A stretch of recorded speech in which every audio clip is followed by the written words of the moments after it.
ओम नमः सिद्धेभ्यः। ओम नमः सिद्धेभ्यः। कस्यापि यत्रास्ति न काचिदिच्छा पावित्र संविन्द्रमिनेन्द्र बन्द्यं तं लोभलोपे किल जातमात्म्यं धर्मं सदा शौच महं नमामि। जिसमें किसी वस्तु की कोई इच्छा नहीं है, जो पवित्रता का मंदिर है, इंद्रों द्वारा वंदनीय है, लोभ कषाय का अभाव हो जाने पर जो प्रकट होता है तथा आत्मा के लिए हितकारी है, उस शौच धर्म को मैं सदा नमस्कार करता हूँ। जय बोलिए उत्तम शौच धर्म की। संत श्रोमणी आचार्य गुरुवर विद्यासागर मुनि राज की। धर्म स्नेह बंधुओं, पर्युषण का चतुर्थ दिवस आप सबके लिए अलोभ का संदेश देने के लिए आया है और आपका लोभ निरंतर बढ़ता जा रहा है। पर्युषण में क्रोध, मान, माया, लोभ विभाव भावों से अपने लिए अलग करने का प्रावधान दिया गया है। 365 दिन तक विभावों के साथ संबंध यह संसारी कम से कम पर्युषण के 10 दिनों में वह अपने को स्वभाव की ओर लाए। स्वभाव की ओर कब आ सकता है? जब इसके मन में सत्संग का भाव हो। केवल नाचने कूदने मौज मस्ती करना, फोटो, तिलक, माला और भी महिमा जब तक तुम्हारे भीतर जिंदा रहेगी तब तक शौच को नहीं पाया जा सकता।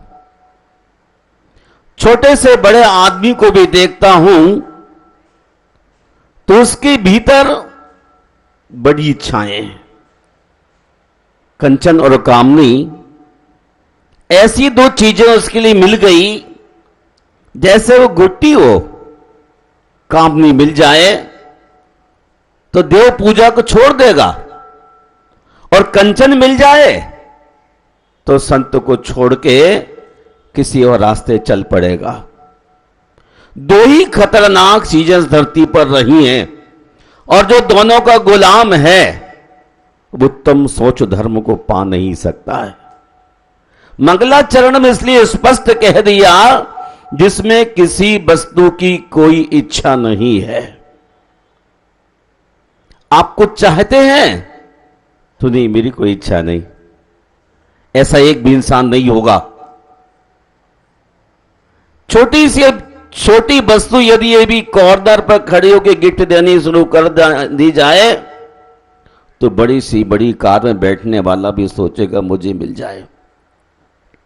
कुछ भी उपयोग नहीं है आपका, लेकिन आपके मन में लालसा बनी रहती मुझे मिल जाए, और यही लालसा आपके लिए मार रही है। जब तक आप इन इच्छाओं से बंधे रहेंगे तब तक आपके लिए मारती रहेंगी, क्योंकि जो पवित्रता का मंदिर है शौच, उसमें आपका प्रवेश नहीं हो पाएगा। मंदिर आने के बाद भी आप मंदिर में प्रवेश नहीं कर पाते, क्योंकि आपके भीतर आकांक्षाएं,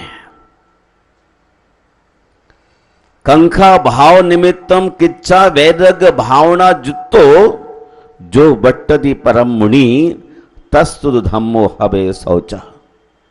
जो परम मुनि इच्छाओं को रोककर वैराग रूप विचारों से युक्त हो आचरण करता है, वह शौच धर्म का धारी होता है। जो इच्छाओं को रोककर वैराग रूप विचारों से युक्त हो आचरण करता है। इच्छाओं को रोकना ही आज पर्यूषण की चतुर्थ बेला में सबसे कीमती। हमारे आचार्यों ने कहा, इसलिए समता और संतोष के जल से तीव्र लोहे के मलपुंज को धो डालो। समता और संतोष, सम संतोष जलेडम जो दो वदित लोह मलपुंजम भोयण गिद्धि विहीणो तस् शौचम हवे विमलम। समता और संतोष के जल से लोभ रूपी मल के पिंज को धो डालो और भोजन गिद्धि विहीणो, भोजन में जो ग्रद्धि है उस ग्रद्धि को भी छोड़ दो। भोजन तो उपलक्षण मात्र है। प्रतिदिन की जिंदगी में पर्यूषण में भी आपका लोभ नहीं छूट पाता। सादा जीवन उच्च विचार के साथ 10 दिनों जी लिया जाए तो भी जिंदगी संवर सकती है, लेकिन इन 10 दिनों में भी मन का लालच कितना बड़ा है। ये भी होना चाहिए, वह भी होना चाहिए, वह भी होना चाहिए। क्या क्या होना चाहिए? संसार में जो कुछ भी है वह होना चाहिए। लेकिन आचार्य पूज्यपाद स्वामी सर्वार्थ सिद्धि में कहते हैं, प्रकर्ष प्राप्त लोभात निवृत्ति। जो आपके अंदर चीजों को देख के एकदम से लालच पैदा होता है, उस लोभ से आपको बचना है। एक शब्द भी आपके अंदर चला गया तो ना जाने कब वह जीवन में परिवर्तन ला देगा। आपके अंदर तीर्थंकरों की वाणी सुनने का संस्कार खो गया है। आप स्वयं तीर्थंकर हो गए ना। माताएं मरु देवी बन गईं और आप सब तीर्थंकर ऋषभ बन गए। इसलिए आपको धर्म का कोई कितना भी सुंदर संदर्भ हो, वो भीतर रह नहीं पाता है। चौराहे से ट्रैफिक गुजरता है, वैसे एक कान से दूसरे कान से निकल जाता है। महानुभाव जरा रुक कर देखिए, रूखी सूखी खाए के ठंडा पानी पी, देख पर आई चौपड़ी मत ललचाओ जीभ। दूसरों के वैभव को देख के जो प्रतिदिन आपके भीतर लालच पैदा हो रहा है, 50 करोड़ के भवन में रहने की इच्छा है, लेकिन उत्तम शौच के दिन आपके भीतर कोई लोभ कम नहीं हो रहा है।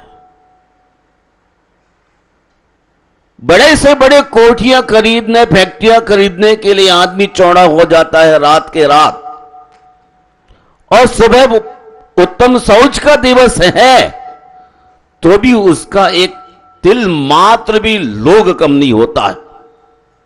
सोचता बच्चे पालना है, बच्चे पालते रहो सारी जिंदगी। बच्चे पालने का बहाना होता है, अपनी शोहरत के लिए आदमी मरता है। कहता पत्नी के लिए घर बना रहा हूं, पत्नी का बहाना होता है, तिलक अपना होता है। तिलक रघुनाथ का होगा, न कि सीता का।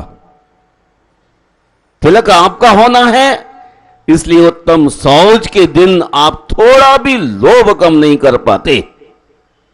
क्या कहूं, सुबह से उठ करके शाम तक वह लोभ में फंसा रहता है, और भगवती आराधना में कहते हैं यही लोभ अनर्थ का कारण बन जाता है। अत्थो अनर्थ मूलम। अर्थ ही अनर्थ का कारण हो गया। जितनी भी लड़ाइयां हुई धन को लेके हुई अथवा स्त्रियों को लेके हुई, कुरुक्षेत्र में किसको लेके हुई आपको ध्यान होगा, धन को लेके, जुआ अर्थात धन। और उसके बाद जब जुए में हार गए, किसको हार गए, पत्नी को, तो फिर युद्ध, बड़े बड़े युद्ध जो भी हुए वो कंचन और कामनी को लेकर के ही हुए। आपके यहां भी जो युद्ध चलते हैं परिवारों में, कभी कंचन को और कभी कामनी को। स्त्री भी लड़ाई करती है पैसे के लिए कि मैं पैसे के बिना कैसे जीऊंगी। आप जाएं, आउट ऑफ डेट हो जाएं तो हो जाएं, लेकिन मेरे जीते जी मेरे नाम सब कुछ करके चले जाइए। महानुभाव अर्थात तोराणाम न गुरु न बंधु। जो अर्थ के पीछे भागता है उसको संसार में कुछ भी नहीं दिखता, लेकिन उन्नति का लक्ष्य शौच धर्म की राह पर आगे बढ़ना है।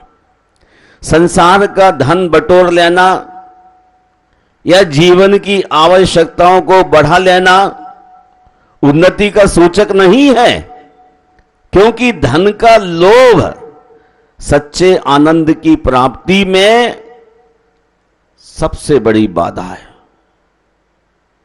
धन का लोभ सबसे बड़ी बाधा है। लोभी आदमी धन का आनंद नहीं उठा सकता, वो तो केवल एक कोतवाल की तरह उसकी रक्षा करता है। क्यों भैया, पेंट वाले भैया जी, सुबह से लेकर शाम तक कोतवाल की तरह रक्षा करता रहता है ना, अपने हाथ से कुछ भी नहीं निकाल सकता। इनकम टैक्स ले जाए तो ले जाए, कोई और धमकी दिखाकर ले जाए तो ले जाए, लेकिन उत्तम शौच के दिन कितने से कितना बड़ा रईस हो, कभी ये नहीं आया कि जो पत्नी को शादी के समय 10 करोड़ का मंगलसूत्र डाला था, चलो आज लोभ को कम करते हैं, बहुत सारी चीजें हैं, मंदिर में गुप्त दान में डाल के आते।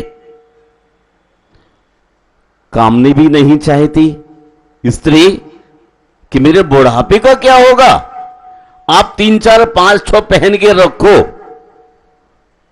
और यदि आपका टाइम आएगा तो चौराहे पर एक्सीडेंट होके खत्म हो जाओगे। वो कहां जाएगा सामान, कहीं भी नहीं जाने वाला। लेकिन आपका मन कहता है कि नहीं, अभी और साथ लेके चलना है। मुझे एक संदर्भ याद आता है, महर्षि दत्तात्रेय की 24 गुरु थे, उसमें एक चील भी उनकी गुरु थी। एक रोज वृक्ष के नीचे वो खाट पर लेटे हुए थे, आकाश में देखते हैं बहुत सारी चीलें एक चील के पीछे पीछे पीछे जा रही हैं, भाग रही हैं। जो चील आगे उड़ रही थी उसके मुख में एक मांस का पिंड था, और उस पिंड को पकड़ने के लिए पीछे बहुत सारी चीलें दौड़ रही थी और अपनी चोंच से मार मार के उसे घायल कर रही थी कि मांस का टुकड़ा छोड़ दे। और जब काफी चीलों ने चोंच मारी पहली वाली चील के लिए, तो थक करके उसकी चोंच से मांस का पिंड छूट गया, और जैसे ही मांस का पिंड छूटा वो सारी चीलें उस चील को छोड़ के नीचे चली गई। दत्तात्रेय खाट पर लेटे हुए आकाश में देखते हैं, जब तक चील के मुख में मांस का पिंड था तब तक बहुत सारी चीलें उनके लिए कष्ट दे रही थी, लेकिन जैसे ही वो चील के मुंह से मांस का पिंड छूटा और सारी चीजें भाग गई। उन्होंने तभी सोचा कि सचमुच शौच में सुख है। मांस का पिंड यदि इसी चील को बना रहता तो इतनी सारी चीलें उसके लिए मार देती। जैसे इसने मांस छोड़ा वैसे ही सुख मिल गया। अलोभ सुख का कारण है। लोभ सब बुराइयों की जड़ है। जब तक यह जड़ हरी रहती है दूसरी बुराइयां मिट नहीं सकती है। जब तक लोभ की जड़ हरी रहती है तब तक दूसरी बुराइयां मिट नहीं सकती। कोहो पियम पणा से ही मानो विनय नाशनो, माया मित्ताणी नासे ही लोहो सब विनाशनो। क्रोध से प्रीति का नुकसान होता है, मान से सम्मान खत्म होता है, माया से मैत्री गुण छूट जाता है, किंतु लोहो सब विनाशनो। जब लोभ जीवित होता है तो सब कुछ चीजों का अभाव हो जाए, सब विनाशनो। इसलिए तीर्थंकर कहते हैं यदि अपनी आत्मा का हित चाहते हो तो क्रोध मान माया को छोड़ो। लोह मूलानी पापानी, रस मूलानी व्याधया, स्नेह मूलानी शोकानी, तीर्णी तक्त्वा सुखी भवेत्। जो आदमी लोभ के लिए छोड़ देता है वह सुखी हो जाता है। जो जिह्वा के स्वाद को भूल जाता है वही भी सुख हो जाता है। और स्नेह भी जब छोड़ देते हैं तो फिर जीवन में शोक दूर हो जाता है। हम सुखी होना चाहते हैं तो इन सब बुराइयों को छोड़ दीजिए। ईसावास उपनिषद कहता है किसी के धन का लालच मत करो। किसी के धन का लालच मत करो। आपको दूसरे का धन देख के लालच पैदा होता है। बहन जी किताब बाद में पढ़ लेना है, एक पूजा ज्यादा कर लेना। दूसरे के धन को देख के लालच पैदा मत करो, कहीं ले नहीं जा पाओगी। ले जाओगे तो एक पूजा का लालच कम रखो। अभी कर्म कटेंगे तभी जब लोभ घटेगा। पीढ़ियां निकल रही हमारी। मैंने एक बुढ़िया को देखा था, अंधी थी। बुढ़िया अंधी थी और अब भगवान से निवेदन करने आई थी कि भगवान मेरी इच्छाओं को पूर्ण कर दो। बड़ी भगवान की खुशामद करने लगी, पूजन पाठ करके आप लोगों की तरह बड़ी पूजन करी, बड़ी भक्ति की। भगवान खुश हो गए और भगवान खुश हो गए। कहते मांग लो बुढ़िया क्या चाहती हो। तो बुढ़िया ने क्या मांगा, मैं सोने के कटोरे में दूध भात खाती हुई अपनी गोद में एक पोते को देखना चाहती हूं। क्या क्या मांगा अंधी बुढ़िया ने। एक वरदान कहा था भगवान ने, पर कितने मांग लिए। सोने के कटोरे में दूध भात खाती हुई पोते को अपनी गोद में देखूं। तीन चीज मांग लिए, आंखें मांग ली, सोने का कटोरा मांग लिया और पोते को मांग लिया। आप भी तो ऐसे कुछ मांगने आते हैं, है ना? मांगने तो आते हैं। देखो, झूठ बोले कौवा काटे, काले कौवे से डरिए। आप सच बोलिए। आज आप झूठ बोलेंगे तो कौवा जरूर काटेगा आपको, कर्म आपको पकड़ेगा।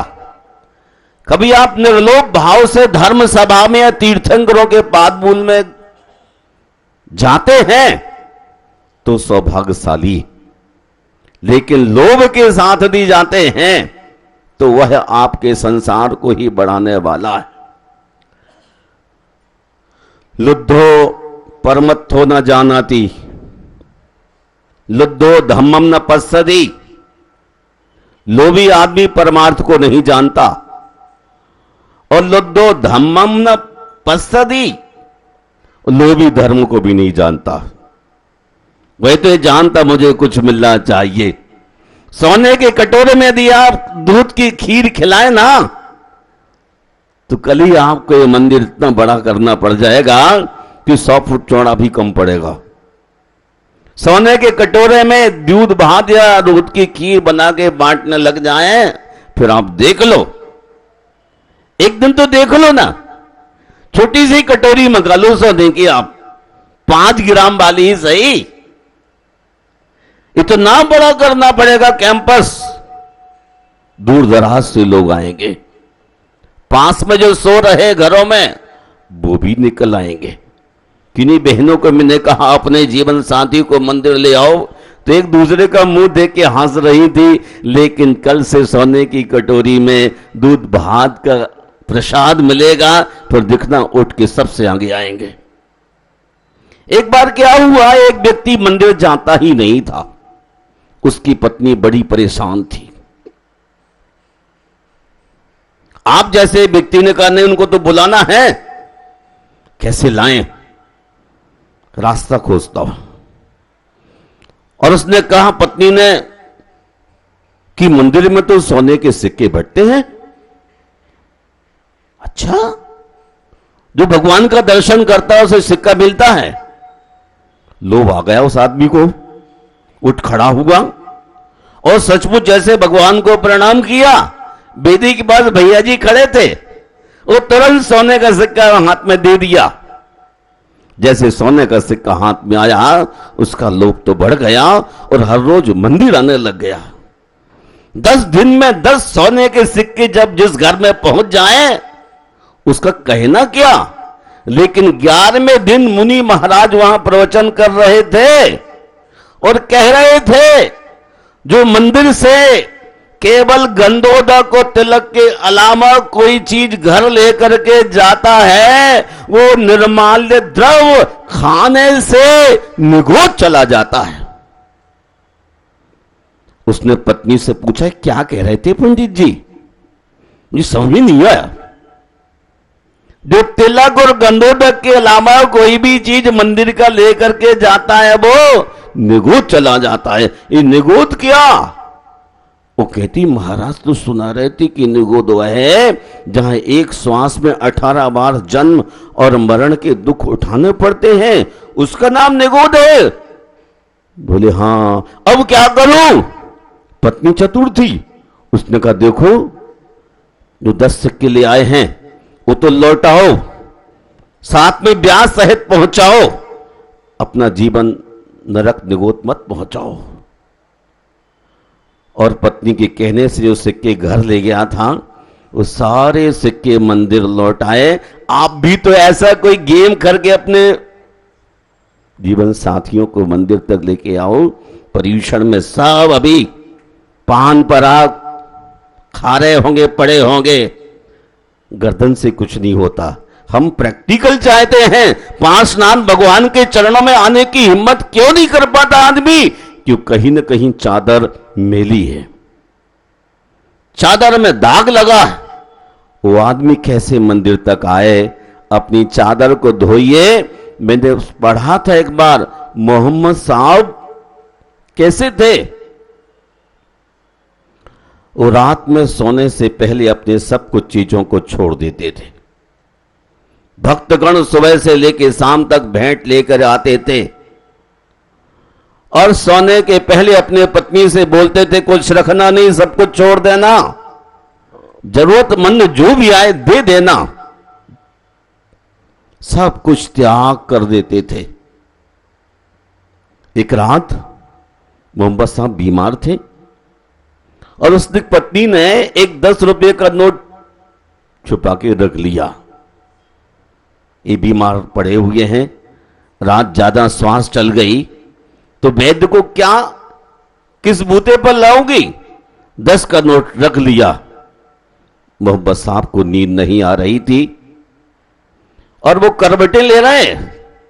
पत्नी पूछती है, वैद्य जी को बुलाऊं? बोले नहीं, कोई जरूरत नहीं। काफी देर निकल गई, करवटें बदलते हुए, नींद नहीं आ रही। लास्ट में मध्य रात्रि को पत्नी से कहते, तूने कुछ छुपा रखा है, मैं ऊपर जाकर परमात्मा को क्या जवाब दूंगा? कुछ छुपा रखा है?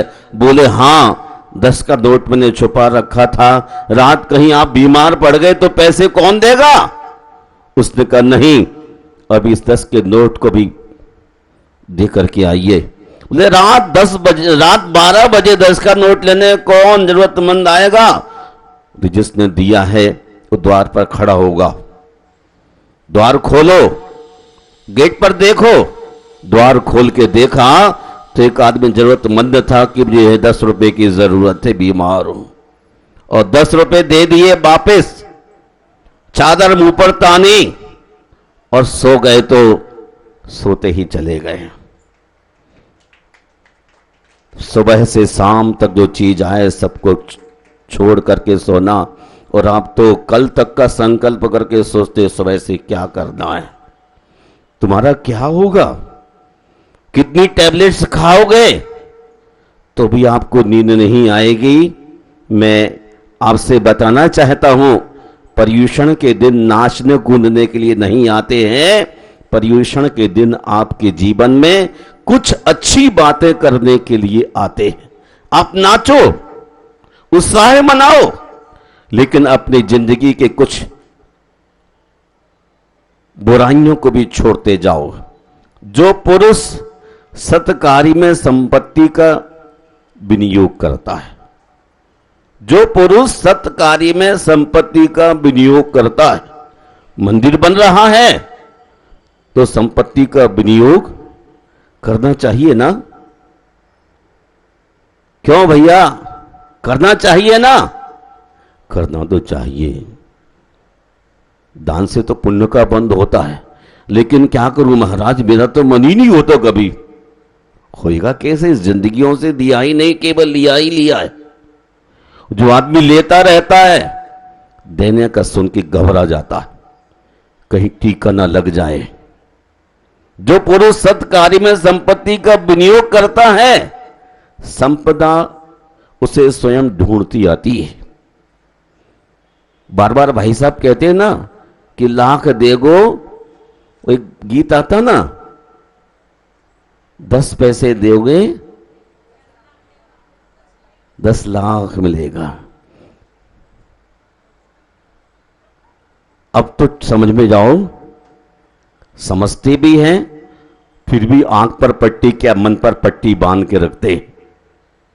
एक कुछ लोग तो कहते ही नहीं, मैं साथी से कह दूं कल मेरे से मांगने आ जाए, आप तो सही रास्ते ला रहे हैं उसके लिए, वो तो मूर्ख और धूर्त है जो रिटर्न गिफ्ट की इच्छा से तुम्हारे घर आता। नहीं, आप भी मुझे कुछ दो। अब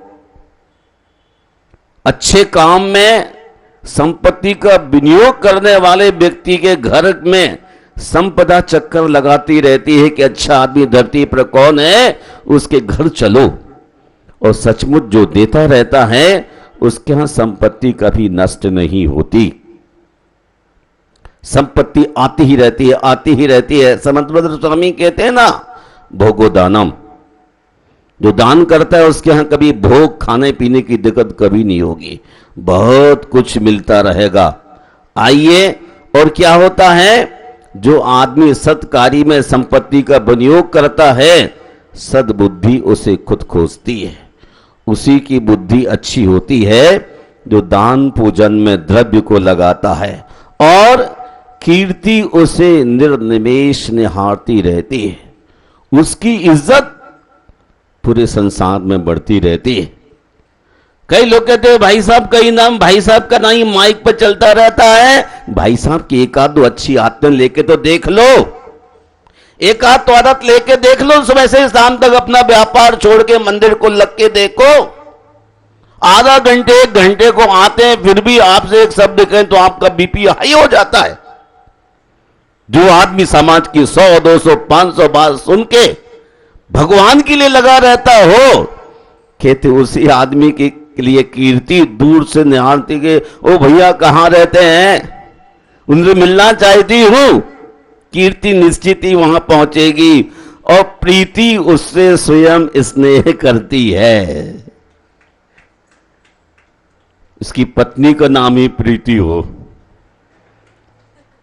बहुत स्नेह करती रहती है।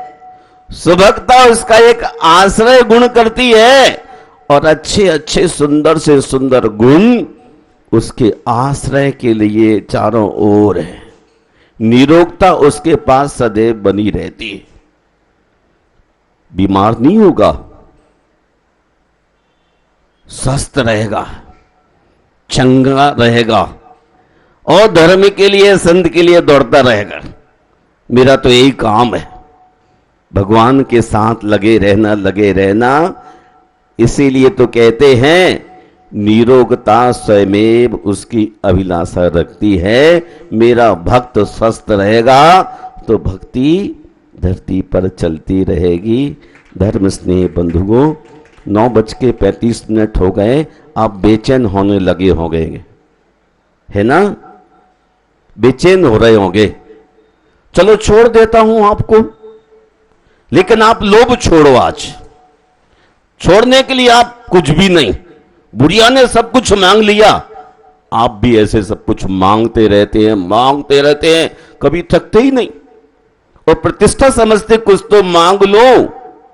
वे लोग जो कीर्ति के भूखे हैं और सन्मार्ग पर भी हैं, वे भी संसार में नष्ट होते जाएंगे यदि उनके मन में धन की लालसा बनी रहती है। आप धन के प्रति अपना स्नेह छोड़िए। लोभ मोह रूपी विष वृक्ष की जड़ है। लोभ मोह रूपी विष वृक्ष की जड़ है। सुकृद समुद्र को सुखा देती है। कहते हैं आचार्य, जहां लाहो तहां लोहो। लाभ ही लोभ का कारण है। आप देख लो, बहुत अच्छी सती हैं और आप अपने घर में 3-4 नौकर गांव से बुला के रखो, जिनके पास पहनने को भी कपड़े नहीं, लेकिन 6 महीने के बाद आपसे कहते नहीं भाई साहब मेरा तो बनता है, दीपावली को आपको देना पड़ेगा। जिसको पहनने के लिए कपड़े नहीं, फटे कपड़े पहन के आता है, वो भी आपकी संपत्ति देख के कहता नहीं ये तो आपका फर्ज बनता है दिवाली को आप सूट दिलाओ। फिर आपकी मैडम का जन्मदिन आए कि नहीं आपने बढ़िया हार मैडम को दिया, एक छोटी सी अंगूठी मेरे हाथ में डलवा दो ना, वो नौकर। और आप देते हैं इसलिए क्योंकि आपसे शरीर से काम नहीं होता, आप तुरंत देने लग जाते हैं। मैं ये कहना चाहता हूं कि लोभ मोह रूपी विष वृक्ष की जड़ है और ये संसार को बढ़ाने में कारण बनती है। मैं आप सबके मंगल की कामना करना चाहता हूं कि यदि आपका भाव मोक्ष मार्ग की ओर लगता है तो समसौच के दिन आपके लिए कुछ ना कुछ अपना लोभ क्या करना चाहिए। चश्मा कहां गया मेरा? उत्तम शौच के दिन क्या करना चाहिए? जोर से बोलो। मुंह की पट्टी हटाओ, जोर से बोलो। उत्तम शौच के दिन क्या करना चाहिए? अरे नंदी भैया, उत्तम शौच के दिन क्या करना चाहिए? अरे कम से कम तुम लोग टूटी चप्पल का त्याग कर दो, आज कुछ ना कर पाओ तो। आपके पास जो सबसे घटिया चीज उसका त्याग कर दो ना,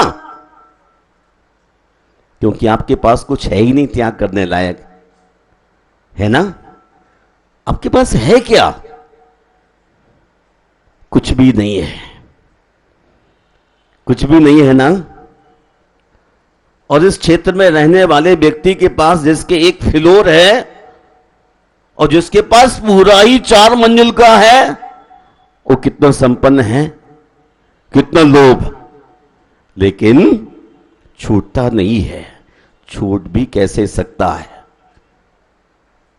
चुन चुन मिट्टी महल बनाया, लोग कहें घर मेरा, ना घर मेरा ना घर तेरा, चिड़िया रेंट बसेरा। आप कहते हैं सब कुछ बनाया, लेकिन मिट्टी को चुन चुन के बनाया है। पूज्यपाद स्वामी कहते हैं तृष्णा की प्रकर्षता को छोड़ो। कार्तिकेय महाराज जी कहते हैं समता और संतोष से,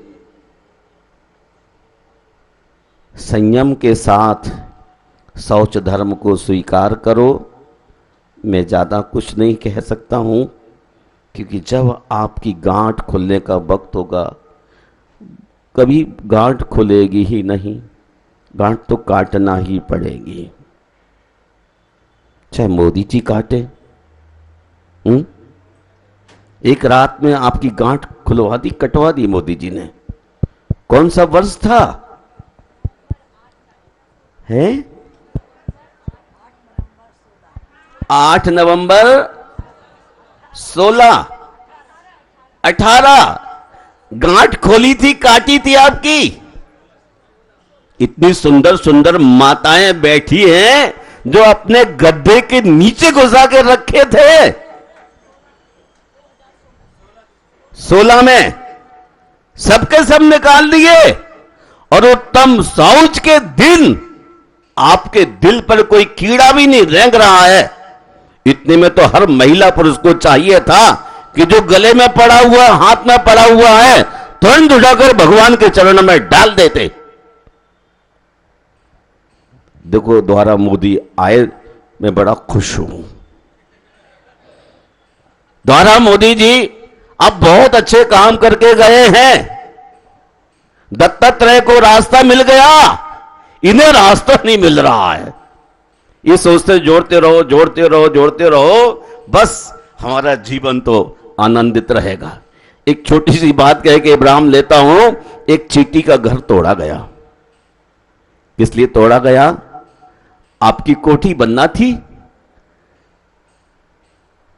हाँ, किसी गरीब का घर तो तोड़ा जा सकता है, अमीर का घर कौन तोड़ सकता है?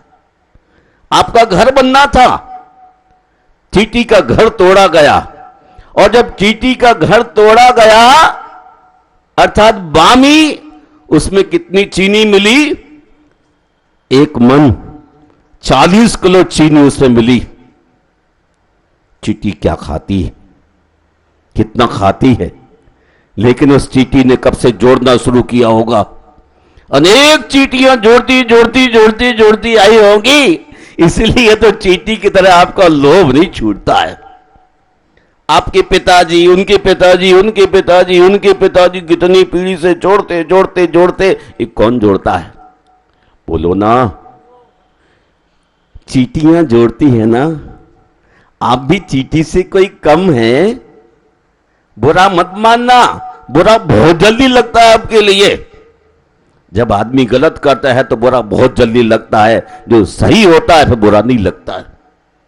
हमारे गुरुवर ने मूक माटी में कहा, जैसे बुरा ही बुरा लगे समझना सदयुग है, बुरा ही बुरा लगे समझना सदयुग है, और जैसे बुरा ही बुरा लगे, सच बात भी अच्छी बात लगे, समझना कलयुग चल रहा है। अच्छा, कौन सा युग है? मैं आपसे विराम लेता हूं। आपका कौन सा युग चल रहा है, कलयुग की सतयुग? कौन सा? कलयुग चल रहा है ना। अच्छी बात भी आपको बुरी लगती है। अच्छी बात जब तक बुरी लगती रहेगी तब तक कल्याण नहीं होगा। उत्तम शौच को धारण नहीं कर सकते। मोहम्मद सामने सोने से पहले अपनी पत्नी से कहा 10 का नोट है उसको भी छोड़ दो, मैं ऊपर क्या जवाब दूंगा। पर आज की मैडम तो कहती नहीं, जवाब तुम्हें दे दूंगी, आज चुपचाप रख के जाओ मेरे पास, मैं देख लूंगी सुबह जो होगा कह दूंगा। परमात्मा के लिए उत्तम शौच का दिन है। आप पूरी उत्साह के साथ अपने लोभ के लिए कम करने की कोशिश करो, क्योंकि आप छोड़ तो सकते नहीं। मुनि बनने की जिसकी भावना हो सकती है, आदि का बनने का मन हो, वही आदमी शौच धर्म को स्वीकार कर सकते हैं। आइए आप कम से कम शौच धर्म को नमस्कार कर लीजिए। ओम ह्रीं श्रीं उत्तम शौच धर्मांगाय नमः। बोलिए। उत्तम शौच धर्मांगाय नमः। ओम ह्रीं श्रीं उत्तम शौच धर्मांगाय नमः। ओम ह्रीं उत्तम शौच धर्मांगाय नमः। ओम ह्रीं श्रीं उत्तम शौच धर्मांगाय नमः।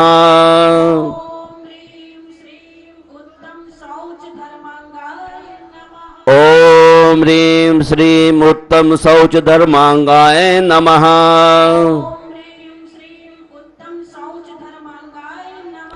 ओम ह्रीं श्रीं उत्तम शौच धर्मांगाय नमः।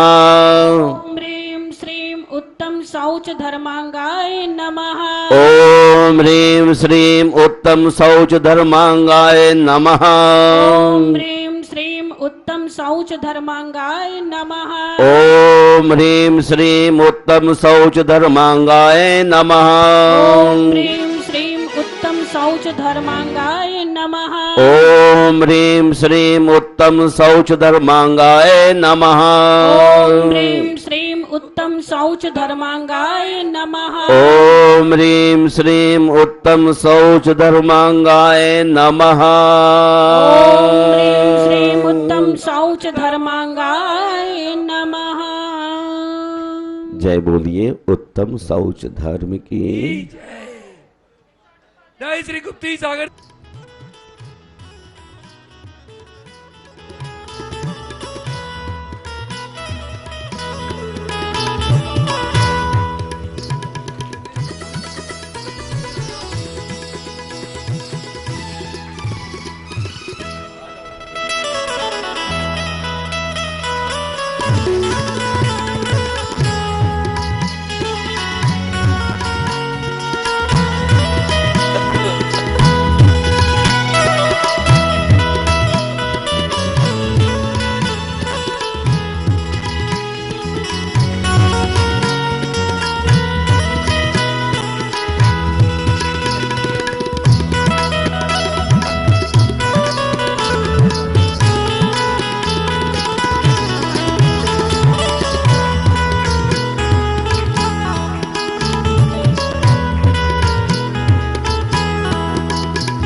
अभी प्रभावित होकर के ये तो पहने रहना भाई साहब आपको, इसलिए शादी की याद आ जाएगी ना दोबारा से। या तो शादी के टाइम लगाया होगा आपने, या आज दोबारा लगा लिया। देखो ये आपका सौभाग्य है। महाराज श्री आधा घंटे से यही बोल रहे थे और आप सीधे ही हमारे पास आ गए।